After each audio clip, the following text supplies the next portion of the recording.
यह 1 साल पुराना मटका एकरा के एकदम साफ करके नया मटका में तैयार कर देले बानी। अब ये मटका के पानी इतना ठंडा रही कि नया मटका फेल बा एकरा आगे। एकरा के तैयार करे खातिर देखी पहले मटका के ले ले हम, उसके बाद थोड़ा सा नमक ले ले हम।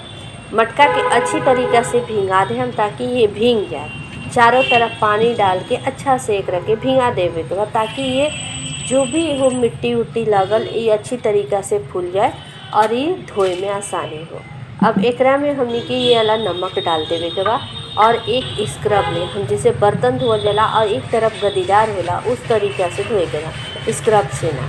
एकरा के अच्छी तरीक़ा से रगड़े के बाद नमक से, नमक में हल्का सा पानी डालम, ज़्यादा पानी ना कि नमक गल जाए। स्क्रब जिसे गाल पे स्क्रब के जाला उस तरीक़ा से स्क्रब करे के बाद कि साफ़ हो जाए। एक अच्छी तरीक़ा से चारों तरफ रगड़म, लेकिन पानी डाल के ना नमक में, नमक अगर गल जाए तो ये साफ़ ना होगी। क्यों ना साफ़ होगी? काहे कि एक जो हल्का हल्का मटका में मिट्टी के बर्तन में हल्का हल्का छिद्र होला छोटा छोटा कण में, वो कण एकदम छोटा छोटा जब स्क्रब करम एकरा के तो वो छिद्र खुल जाए के चाहिए। तो एकरा के हल्का हल्का से अंदर से बाहर से चारों तरफ से रगड़े के बाद, इतना रगड़े के बाद कि नमक के कलर थोड़ा सा लाल हो जाए। जैसे मटका के घर घिसल जाए तो हल्का हल्का लाल हो जाला, उस तरीक़ा से एकरा के हल्का हल्का रगड़े के बाद कि मटका में से जो हल्का हल्का रगड़पन होए तो नमक लाल हो जाए।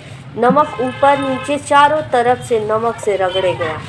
अगर चाही तो रउआ हल्का से रउआ बालू भी ले सकतानी और बालू से हल्का से एकरा के रगड़म जिसे नमक नहीं खे तो रउआ हल्का से एक मुट्ठी बालू ले ली और बालू से एकरा के आराम से एकरा के जितना चाहिए उतना रगड़ी।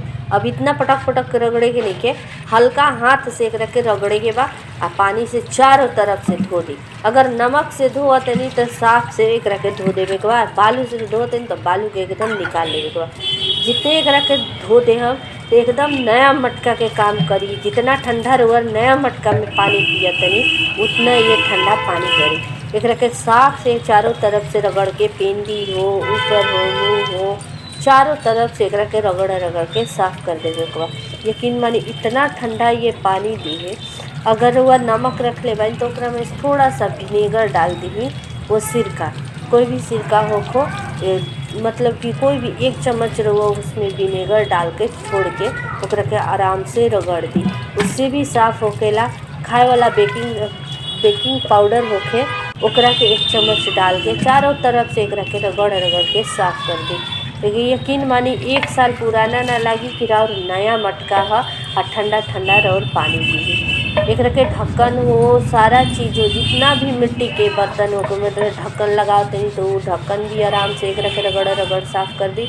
एकर मटका हो को मटका के भी साफ़ कर दी। और जहाँ तक ले बात बा कि मटका के पानी फ्रिज के पानी से बहुत ज़्यादा फ़ायदा करेला।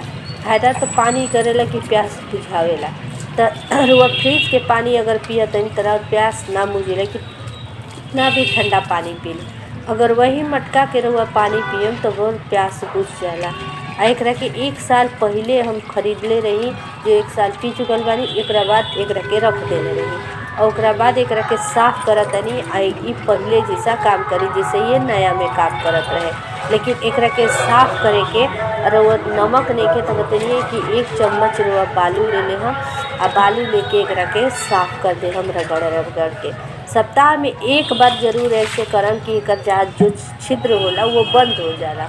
तो ओकरा के खोले खातिर रउआ रगड़ रगड़ के स्क्रब कर दे हम तो बहुत ज़्यादा जल्दी ठंडा पानी के काम करी।